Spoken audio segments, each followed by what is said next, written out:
सभी को सादर नमस्ते। अभी 2 दिन पीछे की बात है।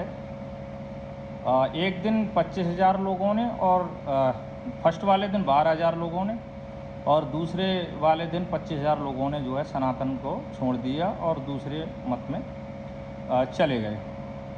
उसका कारण एक ही है, क्योंकि हम लोग जात पात में इतने अंधे हो गए हैं। हम जन्म से योग्यता को स्वीकार कर चुके हैं, जबकि मनुष्य जब योग्यता पाने के लिए गुरुकुल में जाता है, स्कूल कॉलेजों में जाता है, उसके बाद में ही वो कितना योग्य है इस बात को हम सत्य कर पाएंगे। परंतु समाज में क्या है कि जी नहीं, मैं तो जन्म से योग्य हूँ। अब जब आपको बड़ा कहने वाला ही आपको त्याग कर चला जाएगा तो आप बड़े हो गए क्या? तब तो आप और छोटे हो जाते हैं। इसलिए सनातन को समझो। मैं आपको अपनी बात बताता हूँ। एक पारणी आर्ष विद्याकुलम है।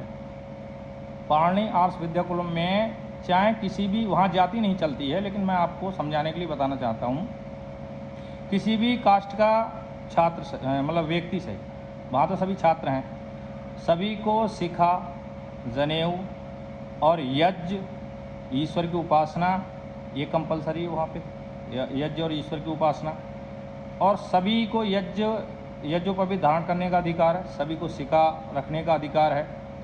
और उस गुरुकुल के जो आचार्य हैं, जो कुलपति हैं, उनका नाम है योगेश भारद्वाज।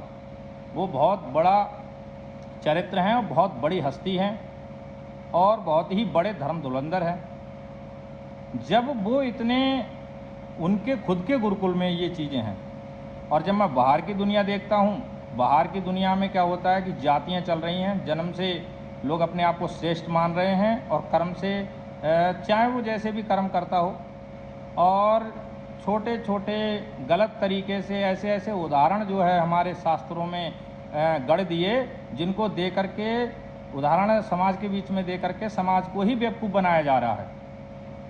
जबकि हमारे आचार्य जी कहते हैं कि जैसे ही यजुर्वेद में जाएंगे, यजुर्वेद का 68वां अध्याय खोलेंगे, उसका दूसरा मंत्र कहता है इथेमम वाचम कल्याणी मबदानी जनेभ्या। इसका अर्थ है कि ये ईश्वर की वाणी है और सभी के लिए कल्याणकारी है। चाहे ब्राह्मण हो, चाहे शूद्र हो, चाहे वैश्य हो, चाहे क्षत्रिय हो, सभी को पढ़ने का अधिकार है। चाहे शत्रु हो, चाहे मित्र हो, चाहे अपना हो, चाहे पराया हो, चाहे स्त्री हो, चाहे पुरुष हो, सभी को अधिकार है। यहाँ तक गीता कहती है चातुर्वर्णम मया श्रेष्ठम गुण कर्म विभाग सा, यानी कि 4 वर्ण हैं और गुण और कर्म के अनुसार ही उनका वर्ण होगा। और जो समाज में कुछ और ही चल रहा है।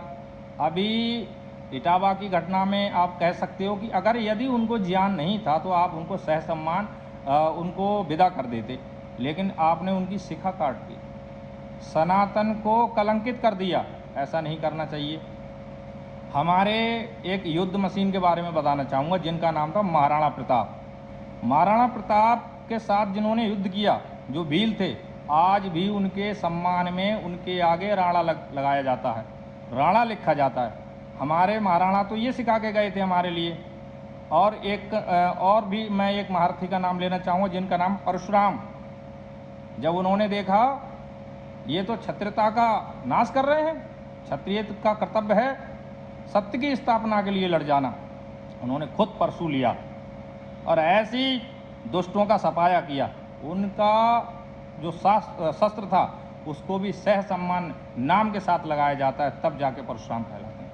हमारे योगेश्वर श्री कृष्ण को देखो। अब आजकल क्या चित्र के पूजन में लगे हुए हैं, चरित्र की पूजा करो, युद्ध करो पार्थ है। चित्र की जब आप पूजा करते हैं, लेकिन चरित्र की पूजा करो, उनको जानो। क्या वो ये कह देते कि नहीं मैं पलक झपकते ही जो है महाभारत कर दूंगा, अर्जुन तू रहने दे? नहीं, उन्होंने कहा अर्जुन गांडीव उठा और सफाया करो शत्रुओं का। हम अपने ही महापुरुषों से कुछ नहीं सीख रहे हैं। ऐसे अगर हम करेंगे तो मुझे लगता है हम स्वयं ही समाप्त हो जाएंगे। शत्रु की तो जरूरत ही नहीं है, घर में ही शत्रु हैं। ये क्षत्रियता बड़ी मुश्किल से पैदा होती है। जब तलवारें चलती हैं, लाठी डंडे चलते हैं, लोगों के पैर कांपते हैं, लोग बेहोश हो जाते हैं। मेरे दोस्तों, मेरे बंधुओं, मेरे भाइयों, इस क्षत्रियता को मरने मत दो, इस विद्वता को मत मरने दो। इस सिद्धांत को मत मरने दो। जो सिद्धांत सभी को आज्ञा दे रहा है, बराबर ज्ञान देने की अनुमति दे रहा है, आप उन्हीं शास्त्रों से उल्टे सीधे उदाहरण देकर समाज को विमुख कर रहे हो।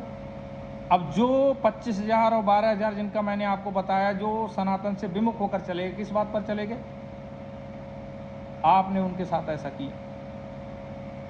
अगर आपका सम्मान करने वाला ही आपकी दृष्टि से ओझल हो जाएगा, आपको त्याग देगा, तो आपका सम्मान कौन करेगा? कोई नहीं कर सकता।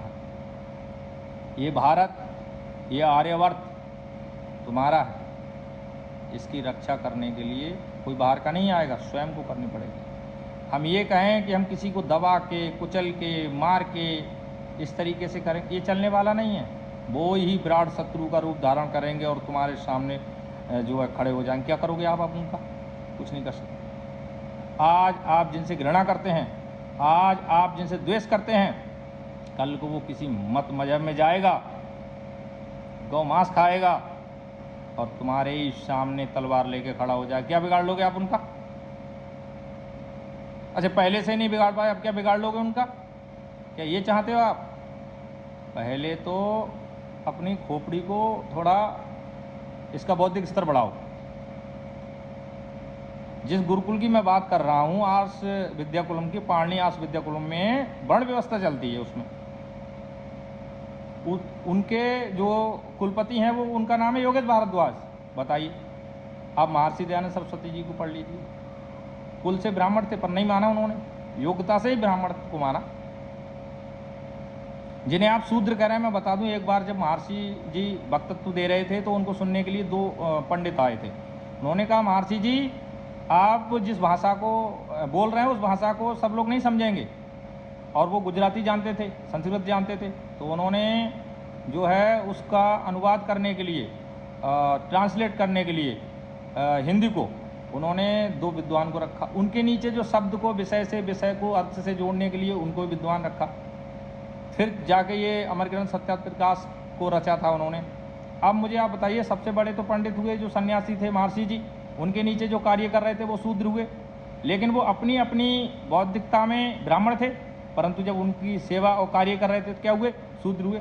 शूद्र का मतलब ये नहीं होता है कि कोई नीच है, कि मैला है, कुचैला है, दुबैला। ये मैला दुबैला ये पूरे संस्कृत के साहित्य में आपको नज़र नहीं आएगा, ये है ही नहीं। तो इस तरीके की बातें करने से आप समाज को तोड़ रहे हैं, जोड़ नहीं रहे हैं। तो इसलिए आप गहराई से समझो। जैसे एक वैज्ञानिक होता है, वो कितनी सूक्ष्मता से देखता है, अणु, परमाणु, मेसोन, बोसोन, पोचोन, कितने उससे सूक्ष्मता से देखता है। ऐसे ही बहुत ही सूक्ष्मता से मतलब जो है शास्त्रों को पढ़ना पड़ता है, तब जाके जो है आप ब्राह्मण कहो अपने आप को। आप क्यों कहोगे? दूसरा ही कहने लग जाएगा। वो भी ऐसे नहीं। हमारे आचार्य जी योगेश भारद्वाज जी बताते हैं कि जो वेद के मंत्रों का भाष्य समाज में सही तरीके से प्रस्तुत करने का सामर्थ्य रखता हो, वो पंडित है। क्या है कोई ऐसा भारत में? जब नहीं है तो अपने आप को क्यों पंडित पंडित चिल्ला रहे हो? क्यों ब्राह्मण ब्राह्मण चिल्ला रहे हो? राजीव दीक्षित को सुनो आप, कितनी महान हस्ती थी है? जो सत्य है सत्य कहना, सत्य जानना और सत्य को स्थापित करना, सत्य को सत्य सत्य बताना, ये सब क्या है? ये पंडित के गुण हैं। ब्रह्म को जानना, ब्रह्म को जनाना क्या है? गीता स्वयं कहती है जो ब्रह्म को जानता है वो ब्राह्मण है। अच्छा, ये भागवत पुराण है। ये भागवत पुराण में अभी कुछ लोगों ने रेफरेंस दिया कि उसमें लिखा है कि विप्रो वैष्णवो ब्राह्मणा। तो आप मुझे बताओ, विप्र कौन है? विप्र कहते हैं जो वेदों को पढ़ता है, पढ़ाता है। वैष्णव कौन है? जो विष्णु को मानता है। और ब्राह्मण कौन है? जो ब्रह्म को जानता है। जब खुद वो अर्थ दे, अच्छा किसी चीज़ का आप डायरेक्ट अर्थ कर देते हो। कोई भी मंत्र है या श्लोक है तो उसमें जो भाषा लिखी हुई है संस्कृत, उसका शब्द करो। शब्द पढ़ लिया आपने, शब्द पढ़ने के बाद उसका पदार्थ करो, तब जाके आपको वो चीज़ समझ में आएगी। ठीक है, मैं इतना ही कहना चाहूँगा। समाज में इस तरीके की जो कृतज्ञता, जो जघन्यकृत किया गया है, ये क्षमा योग नहीं है। ओम सादर नमस्ते, जय श्री राम।